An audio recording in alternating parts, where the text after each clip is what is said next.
La historia deja rastros, cartas, bautizos, pinturas, silencios.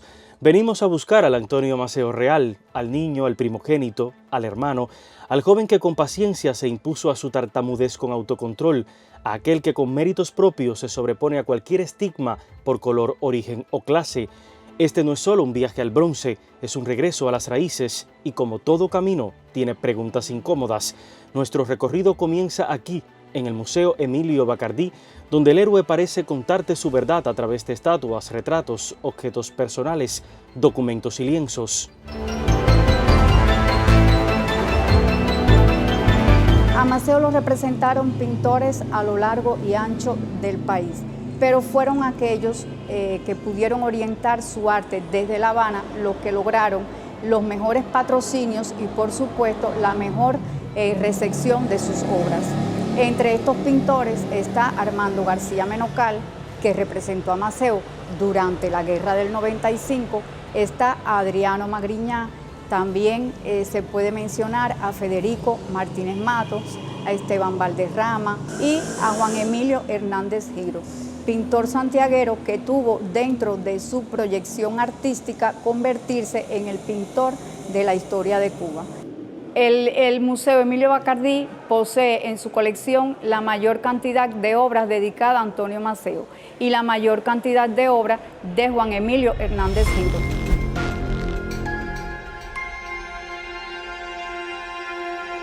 Mientras los pinceles lo convierten en el símbolo que hoy vemos, la verdadera historia de Maceo subyace en las calles, los escenarios de combate, los testimonios de guerra y el epistolario, porque Maceo no fue moldeado solo por la gloria en los campos de batalla, sino por las injusticias de su tiempo. Fueron esas experiencias y la forma con que eligió enfrentarlas las que lo hicieron un hombre excepcional. Acerca del nacimiento de Antonio Maceo, existen algunas contradicciones, existen algunas opiniones que versan principalmente en su nacimiento en Majaguabo, San Luis, y otros su nacimiento en Santiago de Cuba. La historiadora Damaris Torres explora la humanidad de Maceo a través de su familia. Sin embargo, alega que aún hoy su vida genera debates. ¿Dónde nació realmente? Las evidencias apuntan que fue en esta casa ubicada hoy en Los Maceo, número 207 entre Corona y Rastro, Antigua Providencia, número 16. Existe un poder generalísimo que le otorga a su madre Mariana Grajales en julio de 1878, también en 1890, cuando viene a Cuba, dice y escribe en sus narraciones que siente dolor al contemplar las ruinas de su pueblo natal. En una carta que le hace a Padró, le pregunta si ya se casó con la joven que había conocido, que él le había presentado en el parque de su pueblo. Y finalmente en 1925, Dominga Maceo, que era la última de los hermanos que quedaba viva, firmó en un documento, o sea, atestiguó que Antonio Maceo había nacido en Santiago de Cuba.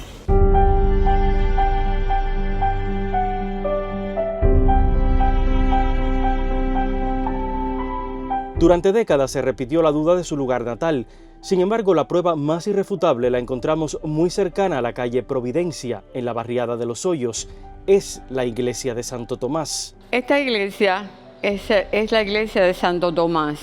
Se encuentra muy próxima al barrio de Los Hoyos y de la calle Providencia, muy significativa para todos los cubanos. Precisamente aquí, donde hay una imagen de la Virgen de la Caridad, que posiblemente pertenecía al Cabildo Tiberé, un cabildo congo que respondía a esta iglesia de Santo Tomás, es aquí y en esta pila bautismal que nosotros encontramos señalando, se bautizó el mayor general Antonio Maceo. En esta pila fueron bautizadas muchas de las personalidades que más tarde participarían en las guerras de independencia. Fue aquí, en los registros parroquiales de Pardos y Negros, donde la historiadora Olga Portuondo encontró los datos que confirman el origen cubano del padre de Antonio, Marcos Maceo, y de su abuela, Clara María Maceo. No podemos hablar nunca de aquella referencia de que Marcos venía de Venezuela con recursos económicos. Eso es falso. Y a pesar de que sabemos que en alguna oportunidad ha comprado un esclavo, luego ha tenido que venderlo para adquirir nuevas tierras, algunas de esas tierras que no tienen la calidad adecuada, y para producir con beneficio, ¿verdad? Era un hombre humilde.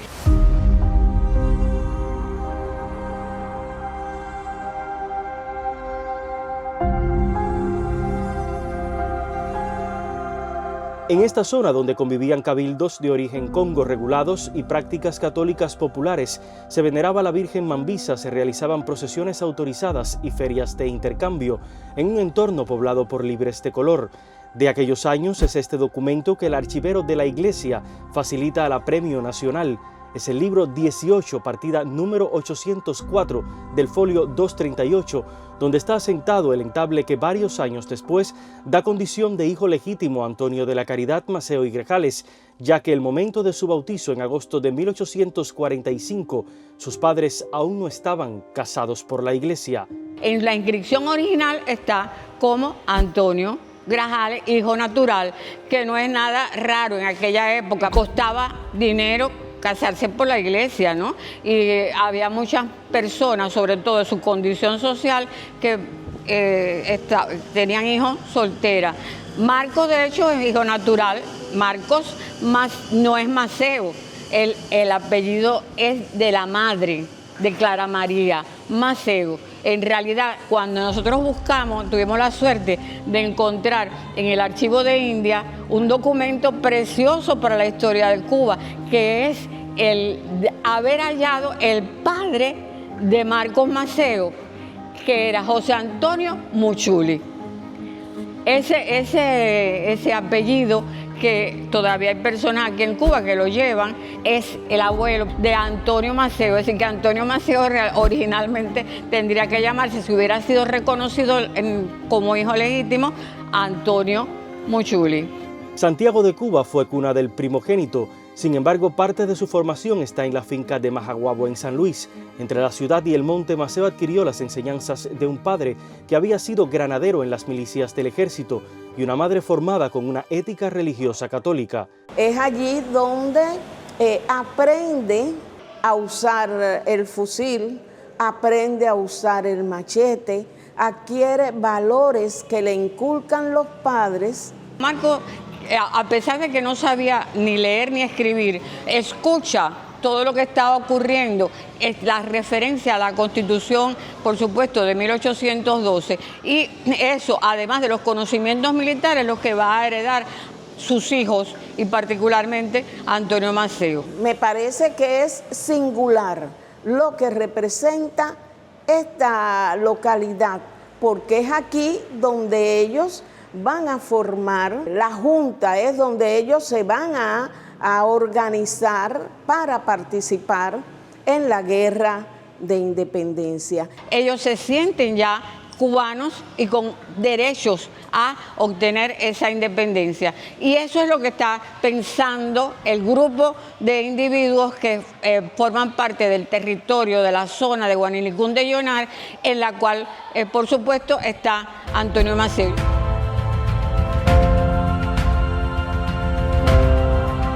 Por varios años en sus textos, Damaris ha confirmado el papel de una madre que asume la dirección de la familia una vez caído en combate, Marcos, en 1869, mujer de fe que marca la vida de toda una prole de hijos e hijas entregados a las luchas.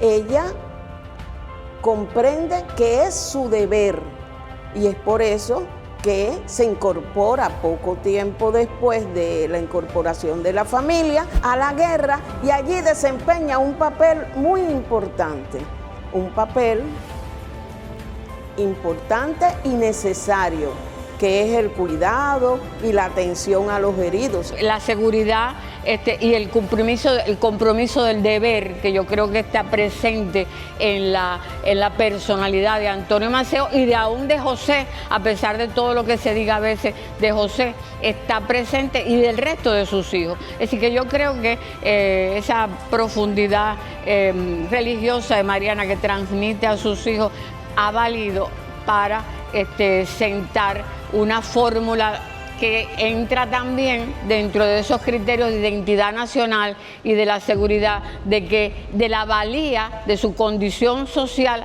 y de su estamento, a pesar de que las diferencias en el plano legal no existan.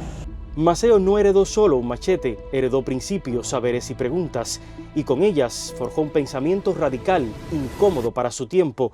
Algunos lo relegaron por su color, otros lo vigilaron por firme, y hay quienes le temieron por no doblegarse.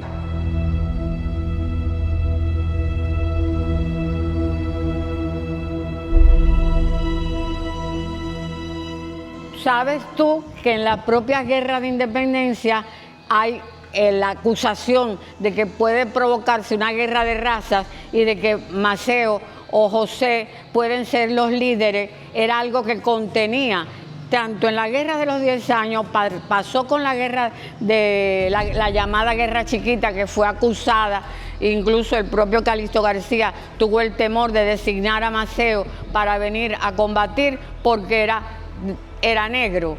Y en el 95 también. Él está consciente de su condición mestiza, vamos a tener eso claro, y siempre está presente en todo lo que dice. Por eso Maceo, como José Martí, están identificados en el criterio de que con todos y para el bien de todos, y todos los hombres en Cuba, ya sea del color que sea, tienen el derecho absoluto por su condición de cubanos. En esta plaza consagrada a su intransigencia resuenan las heridas, los combates, el exilio, la invasión que arrastró la guerra de Oriente a Occidente y la gloriosa protesta de Baraguá, una vida intensa que apenas llegó a los 51 años. Su condición de héroe de guerra se vuelve un símbolo que rompe barreras geográficas, raciales e ideológicas. Antonio Maceo, indiscutiblemente el liderazgo que ocupó durante su exilio en todos los países de Centroamérica y el Caribe, lo ponderan luego de su muerte. Ocurren hechos significativos, como es en el caso de Colombia, que el pueblo San Juan de Mata cambia su nombre en 1899 para ponerle el nombre de Antonio Maceo. Yo sé que hay muchas personas que incluso le ponen el nombre de Maceo a sus hijos, aunque sean norteamericanos o italianos o de cualquier otra nación.